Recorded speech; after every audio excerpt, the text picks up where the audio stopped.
As you guys know, procrastination is the assassination of all destinations. You know that. But let me explain even more. Procrastination will rob you of your destiny. Procrastination is one of those responsible why your bank account is low. Procrastination causes a divorce. Procrastination is it's very annoying. It's a very low quality value type thing. So, having said that, right? How do you really overcome procrastination? You say procrastination is a very common challenge that can hinder productivity. It can increase stress. Okay, in fact, it will impede what we call your personal professional growth. Fortunately, there are very effective strategies on how you can really overcome procrastination. You say, I'm going to cover with you guys 10 very detailed. Let me say that again. Okay, 10 very detailed, as to the reason why you can overcome procrastination in a very genuine, cool, quiet way. So, by the way, let me welcome every one of you guys. It's my live. This is Dr. Kehinde Thomas on YouTube right here with you guys. If you don't mind, if you don't follow me, subscribe, like, share, and follow. And I really appreciate that. But let's get right into it, okay? Number one is called breaking the task into smaller pieces, okay? F2 official. It's very nice to see you, Fuhad. Very nice to see you, Bolahon. I appreciate that. Make sure you like, Bolahon. Make sure you like this. So, break tasks, thank you, by the way. Break tasks into smaller manageable steps. You see, large tasks can feel very overwhelming because imagine you have a big task that you have to overcome. Your brain kind of feel like you're overwhelmed. You're almost like paralyzed. You don't even want to leave. You don't want to get up. Why? Because it looks so big. One of the fastest way to overcome that is to break it down into very small manageable steps. And how you implement that, because you don't want to be intimidated with a big task. How you manage that is this. Again, if you're taking note, identify the end goal. So if I'm going after X, Y, Z, what is my end goal? By the way, thank you guys for liking. I really appreciate that. So identify the end goal, make it very clear. Then you have to divide into subtasks. In other words, break the main task into very specific actionable steps. It's not enough to break it down, but into actionable steps. Because, for example, if you need to write a report, or a subtask could be, you include researching, outlining, writing, like each section and proofreading it. So you break it down into small, you kind of chop it up into smaller little steps. When you do that, you're more motivated because your brain accepts, a minimum functionality, of little tasks than a massive task. It's just the way it works. So you set a milestones. So you assign like deadline to each subtask. So today, I am going to do, in this example, today, I am going to do my research today. Okay, that's cool. So today, you devote today into what? Into researching. You just break things down into smaller pieces. Number two, set very clear and achievable goals. I tell people, what do you want to do? I want to be a millionaire. Really? Yeah. Okay, so tell me a little bit about your budgeting. I'm not doing a budget right now. Okay, how are you going to be a millionaire if you're not even budgeting? So you say it's extremely important that you set goals that are very clear. Clear goals provide direction and a sense of purpose. So every day when you move, you're moving towards accomplishing your goal, making it easier to stay very focused and very motivated, because you say when things are not in order, you're not inspired to do things because it's elusive. Think about it, okay? When things are elusive and there's no clear sense of direction, you're not moving. So how do you implement that? There's something what we call a SMART goals. Let me break this down for you. Okay, and all of this is going to make sense to you. SMART goals simply means, like you ensure your goals are SMART means specific, measurable, achievable, relevant, and time-bound. Again, it's called SMART. Let me say that one more time. It is what? Specific, it's measurable, it's achievable, relevant, and time-bound. It's called SMART. You should write this down. If you didn't capture that, you should capture it, because the acronym SMART is really smart, it's really good. So what it will do is when you have a SMART as an acronym and a process of you taking care of your business. Guess what happened to you? Okay, when it comes to procrastination, my goodness, you just have a more clearly, defined path because your priority are straight, and then it puts you in a position to be inspired to actually do something. Now, next one, you got to make sure you write them down because documenting your goals, it reinforces commitment and makes them more tangible. You should also visualize your success. I talk about this all the time. Quantum physics tells us this, that when your brain travels to places far beyond, and then you could visualize what tomorrow looks like. Just think about it. The power to visualize is the power that keeps you alive. That's why I just love dreamers. People that dream, they inspire me because dreamers of the day are more dangerous than dreamers at night. Because dreamers at night, your body goes to rest, it does what it does. But dreamers at days, these are conscious dreaming. One day I'm going to do this. When people laugh at you, they kind of like caricature you. They say, what's wrong with this guy? You're just a dreamer. Martin Luther King says, most people are dead at the age of 21. Let me say that again. Most people are dead at the age of 21, but we don't bury them until they are what? To their 70s. Why? Because they stopped dreaming. Let me say that one more time. MLK says, most people are dead at the age of 21. What I mean by that is this. You have a dream when you're young. I'm going to be an astronaut. I'm going to be this. I'm going to be that. But as you get older, society start challenging you. They start telling you, what do you think you are? You think you're that special? Hey, look at you. You fail your algebra. You fail this. Then you start thinking that you're not good enough. So now you start listening to people around you, all the negative noise. You start absorbing the negative noise. Then you think you're not good enough. Then your dream of becoming an astronaut, or becoming a doctor, or becoming an artist, it starts disappearing. It started because you're now looking at how people are judging you. So as a result, you're no longer moving like you should move. So the dreamers at night, and that's why MLK says, most people are dead at the age of 21 because you stop dreaming. That's the reason why they're dead. But we don't bury them till they are 70s. It's kind of deep, isn't it? So here's the reason why visualization is so important, that you have to visualize the end goal and actually say, where am I headed? Where am I going? Put yourself where you're going. Stay there because it's going to continue to inspire you.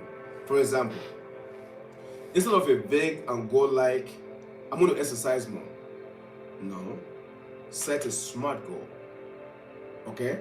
Exercise for 30 minutes, 5 times a week for the next 3 months. That's a goal. It has to be quantifiable, it has to be measurable, and it has to be what? Reasonably achievable. That's the reason why people take that to money. People don't make money because you say, what's your goal? I want to be a millionaire. Okay, but what's the deadline? What is the amount? How are you going to get there? Like all the details. They say the success is in the details. They miss the details. So it's not just enough to say, I'm going to go make money. It has to be all quantifiable and measurable. In God, we trust. Everybody else bring me data. That's a famous saying from a physicist. I live by that. Now, the next one says, prioritize tasks effectively. What do you mean by that? Okay? You say not all tasks are equally important. Let me break this down. There are some tasks that are urgent. Let me say that again. Urgent but not important. Some tasks, okay, are important but not urgent. Some tasks are urgent and equally important. So you're supposed to prioritize. So you're going to go to tasks that are urgent and equally important. So you do that first before you go to the other ones. But what if you're not even in tune with your life and your task and the knowledge on how to do those things? Then before you know it, you're just reacting to every event around you. It's very hard to make money that way. Procrastination is very dangerous, guys. It will rob you of your time. It will rob you of your money. It's the biggest stealer of your wealth. It's called procrastination. That's why I said procrastination is the assassination of all destinations. All your destiny are killed by procrastinations. You got to avoid it. You say, how do you prioritize your task effectively? It's very, very simple. This is how you implement it, okay? use the Eisenhower matrix, okay, one of the presidents of the country, Eisenhower, and it's simple as this. Categorize your task into 4 quadrants. Let me say that again. Categorize your task into 4 quadrants based on urgency and importance. So are you ready? Number 1, urgent and important. You got to do those immediately. Let me repeat that again. Your task, if it's urgent and if it's important, you got to do them immediately. Number 2, by the way, if you guys don't mind, take a second, see if you could just like this for me, okay? Take a second, just like this for me. Trust me, this information I'm sharing with you made me a lot of money, millions of dollars. It will make you the same. Just take notes. So 1 is urgent and important. By the way, this is Eisenhower matrix. This is how he described the priority on how for you to prioritize tasks. So you're not just reacting to everything. I'm busy, but you're not making any money. Thank you, by the way. I appreciate whoever it is that just took a second to respond and to like. Thank you for doing that. I appreciate you for that, okay? And by the way, you could post your name. Those of you that like, post your name. Some of you, I'm even end up sending you my ebook. All right, next, okay? Next is, I'm giving you the Eisenhower. Let me not forget that part. That's a very big one. On how for you to prioritize, your goals. So number 1 is important and urgent. Number 2, important but not urgent. You got to delegate it out immediately. It's important, but it's not urgent. Number 3, it's not urgent and not important. That one, you have to consider eliminating that task completely.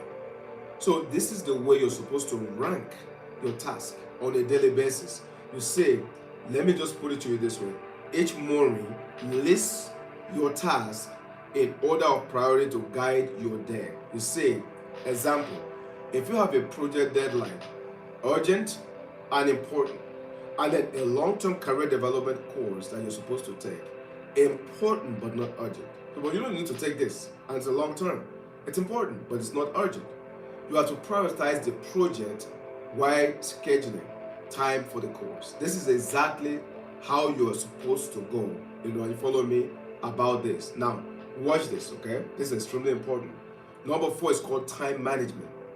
Time management. Time management technique is very important, guys. I'm going over with you today the importance. Let me say that one more time, okay? Let me adjust this. I'm going over with you guys today. Something I find very critical for me personally, okay? And I know it's helped me a lot, and I know it's going to help you too. I'm going over with you what I consider to be one of the biggest things that most people don't do, which is what? How to eliminate procrastination. That's what I'm going over with you guys, if you're just joining me. Number 4 is implement time management technique. How it works. Structure your time management methods to enhance focus, reduce distractions, and create a sense of urgency that combats procrastination. The technique is very simple, okay? 1 is the Pomodoro technique. Pomodoro technique is a technique that most people are not familiar with, okay? Pomodoro is Pomodoro, Pomodoro technique, okay? Work for 25 minutes, then take a 5-minute break. After 4 circles, take a longer break, like 15 to 30 minutes. Let me repeat that one more time. You work for 25 minutes, you take 5 minutes break. Then you come back, you do that 4 times, like 4 circles. Then at the end of the 4th one, take a longer break of about 15 to 30 minutes. This technique is so powerful, okay? It will help you what we call time management. Then the second one is called time blocking. You have to allocate specific time slots for different tasks and activities. You block your time. That's why we call it time blocking. So if somebody was to, encroach on the time, you can limit that. So we'll call that time blocking. Number 3 is called 2-minute rule. What is a 2-minute rule? A 2-minute rule simply says if a task takes less than 2 minutes, do it immediately to prevent small tasks from piling up. We call that a 2-minute rule. So now you're looking at the task, oh shoot, I can do that right. You do it immediately because it's only 2 minutes. It's under 2 minutes. So instead of it piling up, like I gotta do this, I gotta do this, I gotta do this, You attack it right there on the spot. Absolutely phenomenal, beautiful. We'll call that the 2 minutes rule. Now, for example, if you want to use the Pomodoro technique, okay, to tackle writing maybe a chapter of a book, for example, okay, working in focused intervals with regular breaks to maintain productivity and without burnout. So you will write, again, you block it, you write for 25 minutes, you take a break for 5 minutes. You write for 25 minutes, you take a break for 5 minutes. You write for 25 minutes, you take a break for 5 minutes. And the fourth time, you write 25 minutes, you take a break. But this time around, you take a break for what? For 15 to 30 minutes. The idea is this: your brain, is getting this break in between. And the breaks that you're getting in between is giving, not only is it helping with time management, it's actually allowing your brain to function in optimal capacity, being able, it's almost like a 360 view of what you're doing as opposed to like just one angle. It's a very, very powerful thing. All of this is meant to help you eliminate what? Procrastinations, which is stealing all of your money. Number 5 is called eliminating distractions. That's number 5. Okay, you say reducing or removing distractions can help you maintain focus and allow you to work more efficiently. You know that, and I know that. You have to identify the distractions in your life. You can actually have to write it down. What are the things that interrupt you right now? For example, e.g., social media. You know how people wake up in the morning, they're scrolling. So that means social media is interrupting you. That is a distraction for you. Phone notifications, that's a distraction for you. But you got to write down what your distractions are. Then you have to create a dedicated, it's very, very important, okay?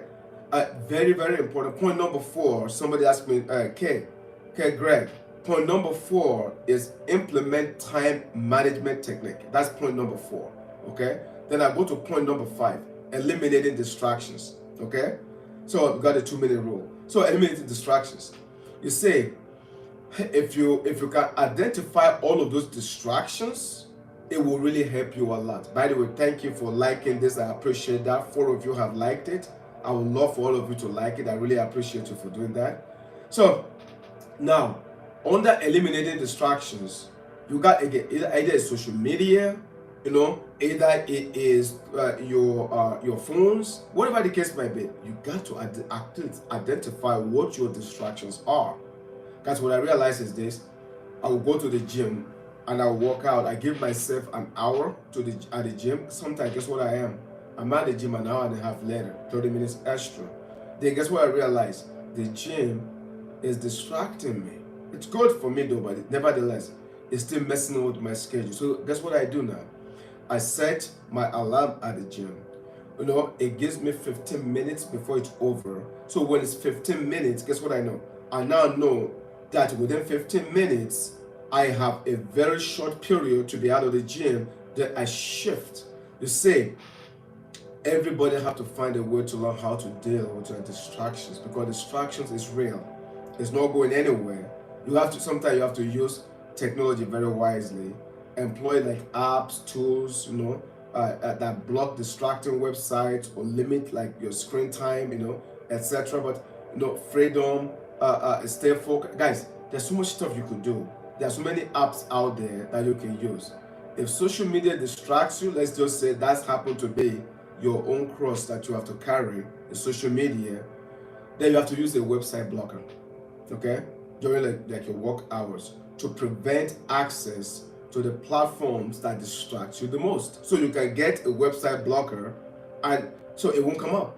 This way, whatever is coming up is not going to distract you, but you could care less for them. Like for example, guys, I realized the music industry with P. Diddy, with all the stuff going on with Puff Daddy, was becoming a distraction. I wanted to learn more like what the hell is going on in social media. Then they're giving all these big names and celebrities in trouble because they were all attending party, supposedly, allegedly, having sex, doing all kind of weird stuff, straight, hetero, homosexual, guys, all kind of, I'm like, damn. And they're mentioning names that is like, oh my God, this is a Family Guy. What just happened here? Like, so this is like, I'm fascinated and disappointed and distracted. So guess what I had to do? I had to start blocking them all out. And I'm like, no, I don't want to see this.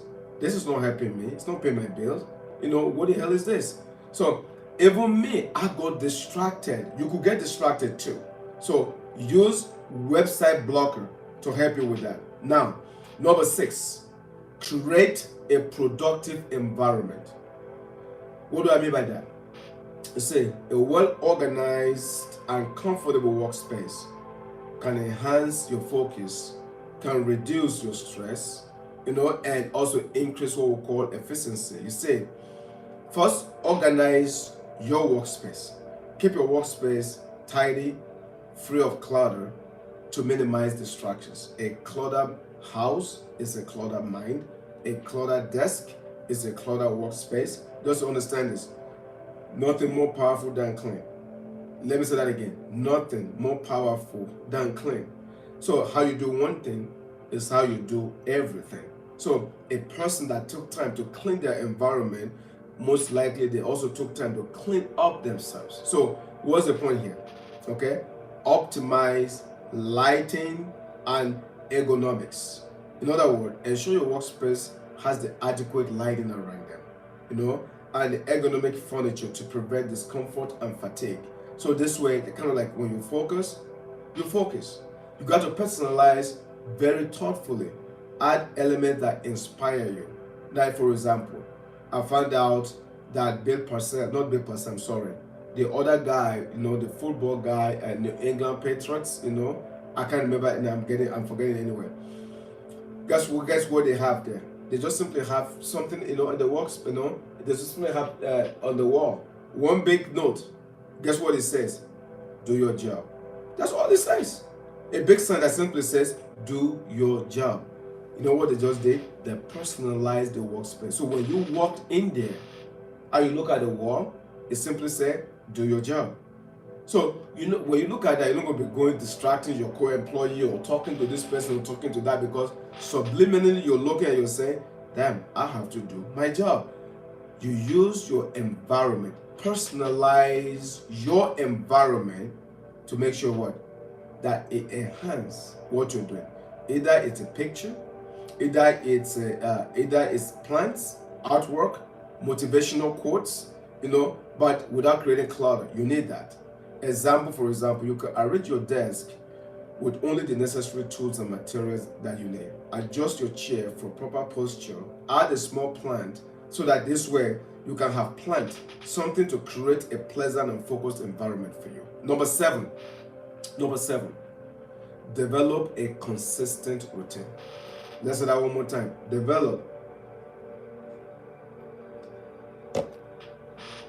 Develop a consistent routine. What do I mean? Okay? You see, the brain is actually very interesting. People think the brain is lazy. And guess what we'll find out?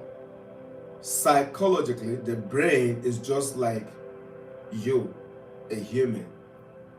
The brain, is set to preserve itself.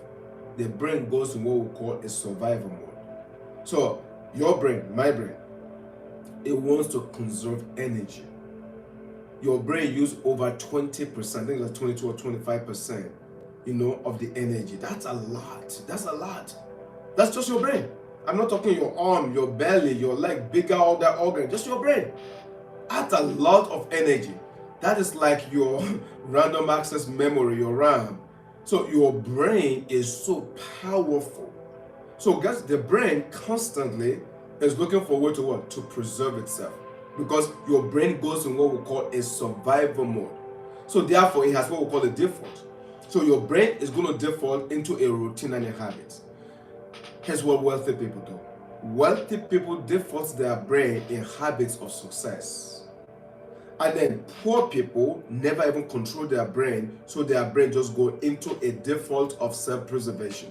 But it's not a default that's advantageous for them. That's the difference between the two. Now, what do I mean by that, okay?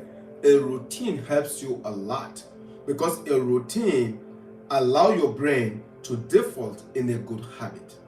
Watch this. You think it's a good idea to set your regular work hours? Like you define times for work, time you need to take a break, time for personal activities to create structure. You better believe it. You better believe it. By the way, thank you guys for those of you that gave me the likes. I appreciate it. Take a minute and give me the like. I really appreciate it, guys. Okay? Also, how to implement. Are you ready? You need to also have a morning rituals. Everybody need that. Start your day with activities to prepare you mentally and physically. You see, guys, when I wake up in the morning, I'm not getting off my bed. The first thing I have to say to myself is I gotta meditate. So I play music, the same music you guys are hearing in the background right now. Thank you, by the way, very much. Whoever it is that just gave me the like, I really appreciate that. Blessings to you, okay? I want every one of you guys to give me the likes. So when I get up in the morning, I meditate. When I meditate, I listen to music like you guys are listening to. This is called abundant music.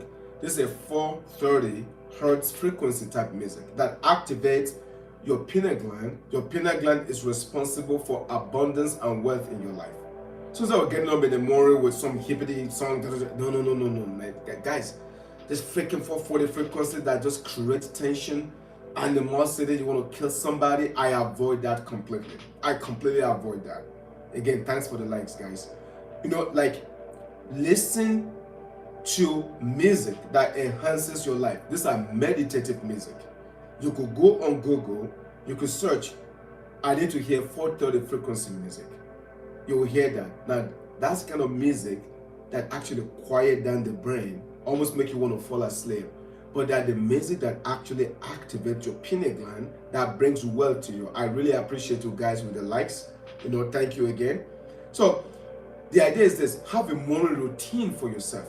That morning routine is good. So, in the morning, meditation is necessary. In the morning, exercising is necessary.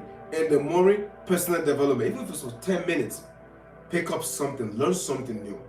And then, if you really want to dig down, like if you want to separate yourself, pick up a minimum of 5 new vocabularies every single day. You go into your dictionary, pick a word that is not very common, use that word that day. You have a responsibility to use the word that day in a proper sentence.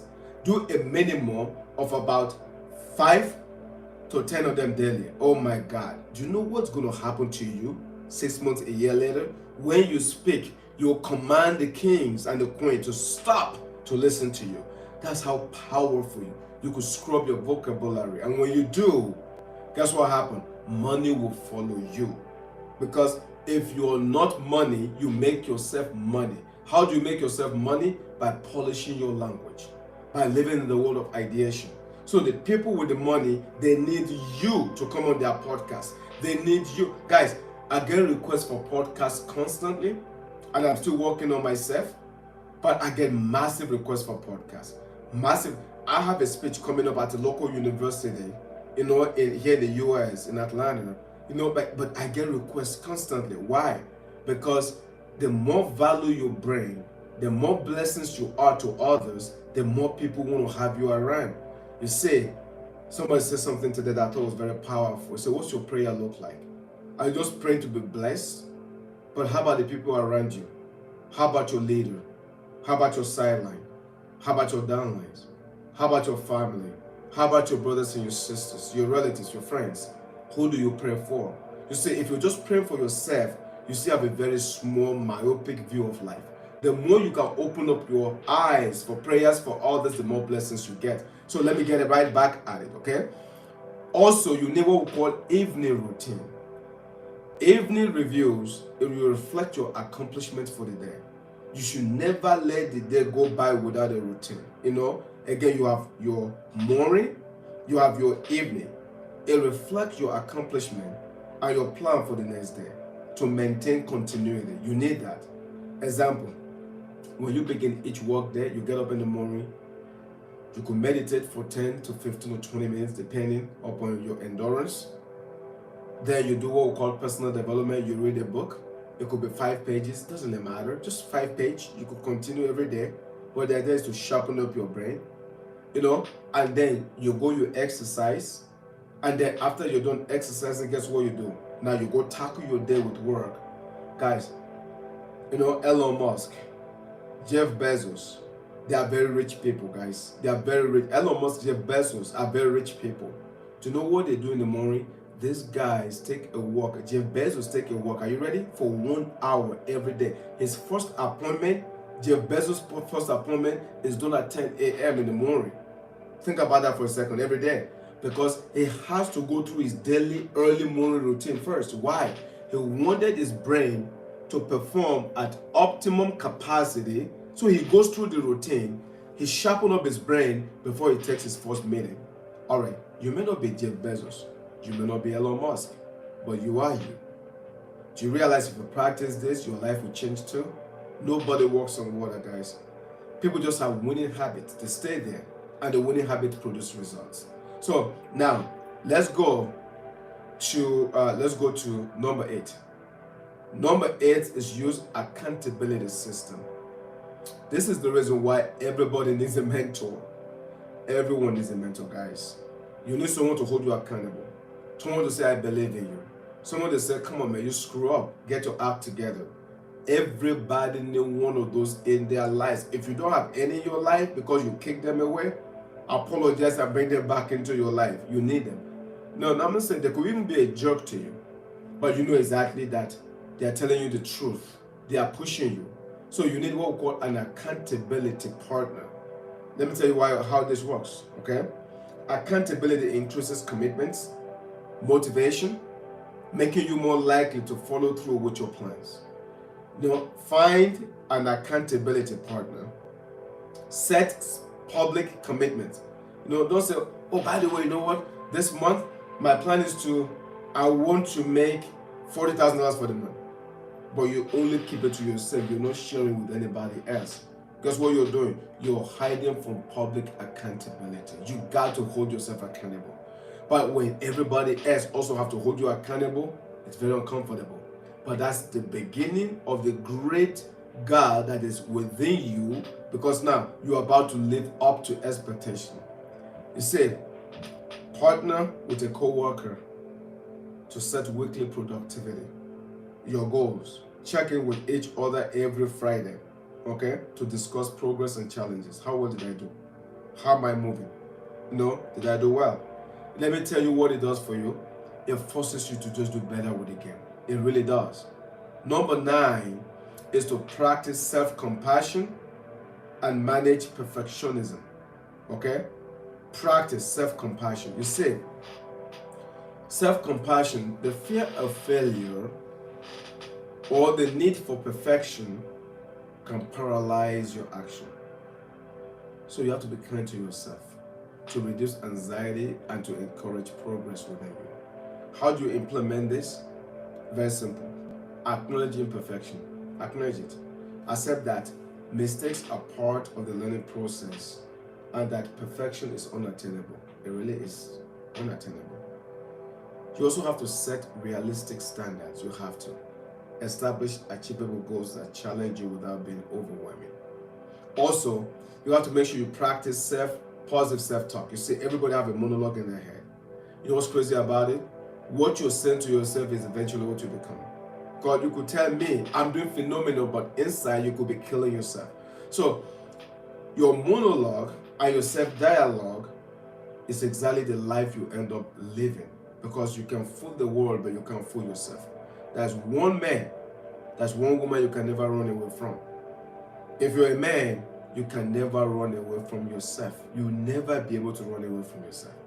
So the reason why your monologue, what you're saying to yourself, how often you're saying it to yourself. Let me say that again. What you're saying to yourself, how often you're saying it to yourself, it's exactly what you're going to end up becoming.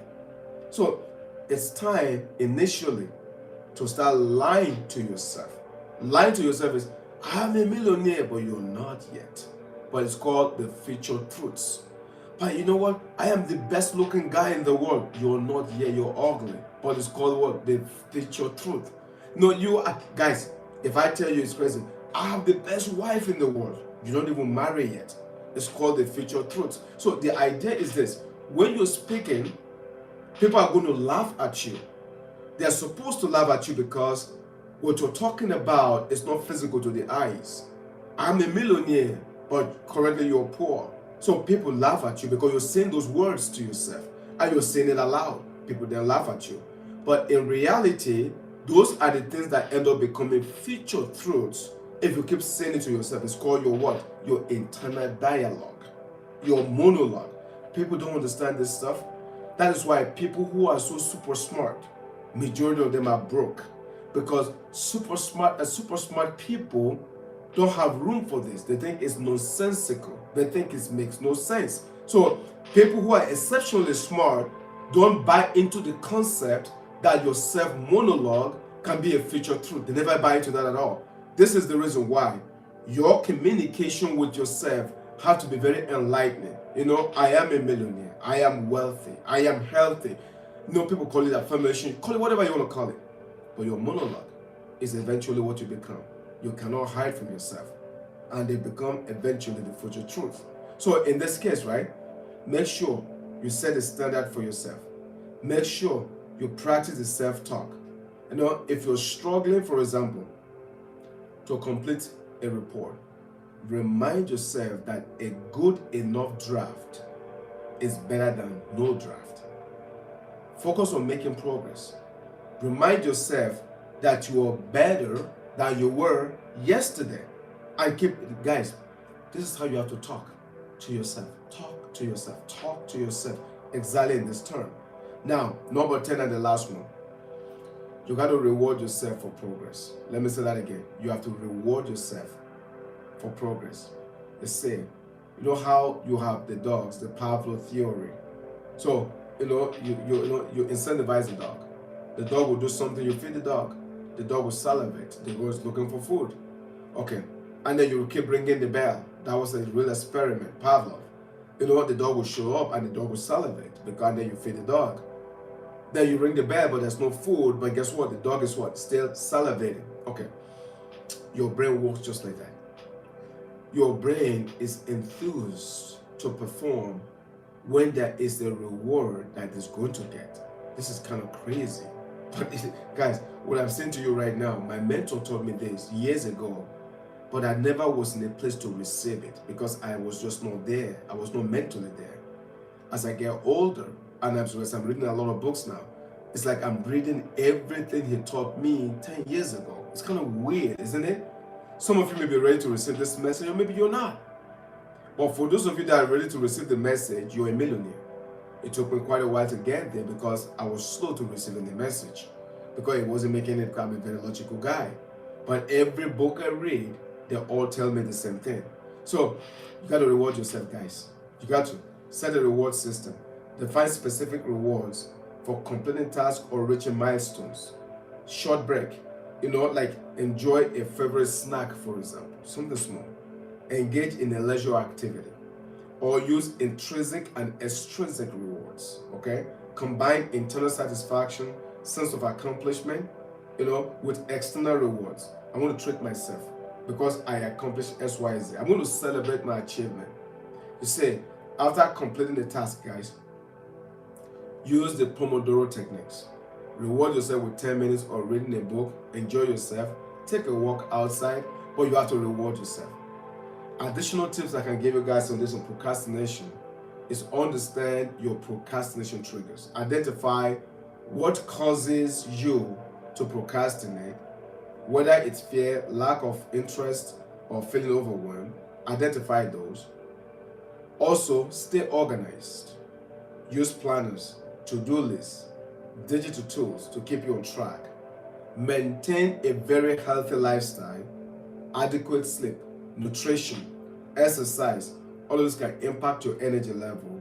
By the way, guys, by implementing all these strategies, you can develop habits that reduce procrastination because it will enhance your productivity. Okay, it will lead you to a more fulfilling and accomplished life.